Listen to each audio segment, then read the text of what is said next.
Hi, welcome to Root Access, the show for startups on Google Developers Live. I'm Martin Nomander and I'm joined by Dawn Dodge, Googler and longtime investor and startup evangelist. Today we're going to talk about getting funded. So Dawn, I hear a lot of startups asking me, what should a good pitch to investors contain? Several things. The first thing that investors are interested in is the team that's going to build it. So they want to know about you, where you came from, what experience you have, and sort of what domain experience you have to make this company successful. So they want to know about you, and they want to know about your co-founders. Co-founder is important. Very, very, very few companies get funded with a single founder. So they want to know, what is the team, you and your co-founders. Also advisors. So do you have advisors with domain experience in this industry who can give you good advice, who have been successful at this before and are willing to help you? So team and advisors, number one. Product, number two. So what is it you're building? Who is the user? Who is the customer? How will they use it? So some use cases about how a customer or user will use your product. What problem does it solve, or what does it make easier to do? The third thing is the revenue model. So you don't need to have revenue and you don't need to have all of the answers, but you at least need to have thought about, what are the revenue models I could employ here? How would they work? Who would pay? How much would they pay? How does that compare to some competitors? Which leads to the fourth thing, competition. What does the market look like? How big is the market? How big could it be? Who are the competitors? What are their weaknesses? What are you doing better?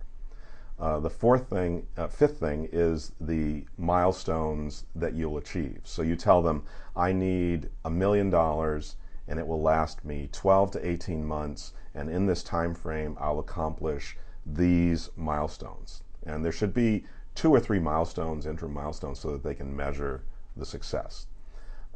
So those are the basic components of a pitch. You can put other things in, but those are the sort of 5 things that investors are interested in. I see. So team including advisors, product including use cases, revenue model, market and competitors, demo, how much money you're asking for, and milestones. That's right. You could hit. Yeah, I think it's a good point, especially around use cases. I sometimes hear about we're going to simplify X, and then it's kind of hard to understand what the startup is really doing. Yes, so it's important for investors to understand what is it that you're doing, because they don't live this every day. So you're passionate about your idea, but they don't live this every day, so they don't know what the use cases are or what the problems might be that you're solving. So use cases help explain that in a way that everyone can understand.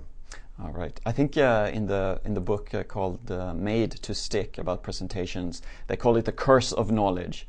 You are the expert. You know far more than the others in the room, and that means you assume that you think they know as much, and then you don't tell them enough. Or that they care as much, and they don't. Yes, and they don't. So passion is important in a pitch. It's more than words on paper. It's investors are looking in your eye and seeing if you have passion about this idea. Not only that you understand it and that you have experience, but that you have passion about making this happen. So, right, component. Because then even if your first idea doesn't completely work out, you can reuse some of what you've done and pivot a little bit and keep going with the same team and same passion and do something similar. Exactly. That's why investors say they invest in teams, because they know that the idea will pivot and change slightly as you go along and learn more. But it's important that the team be strong and passionate and listen to ideas and advice. And maybe it's easier to judge passion than to judge particular ideas as well. It is for investors, yes. For investors, right.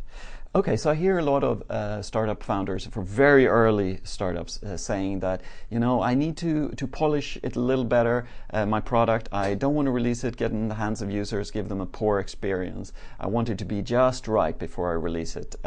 When should a startup get off their butts and get their app out there? As soon as possible. Remember, software is never done. You're always improving software. So Google is 14 years old, and we're improving the software every day. So Don't think that you need to continuously polish it before you give it to users or customers. You've heard the MVP, minimum viable product. What that means is, as soon as you have something that's demonstrable of the idea, it doesn't have to have all the bells and whistles and work, but get it into the hands of some beta customers, some beta users, so that you can get feedback. That feedback will guide your priorities and how you develop the product going forward. It's never done, and you might never be totally satisfied with it, but get it out there and start getting feedback. It's okay that your first 50 users or 100 users don't get the optimal experience. You're going to have thousands or tens of thousands of users. So learn from those initial users, get the feedback as quickly as you can. Launch early, launch often, is that it? Exactly. All right, very good. Thank you, Don. That's all for today. Please leave your comments and questions under this YouTube video and we'll get back to them in future episodes. Thanks for joining us and see you at the same time next week. Bye.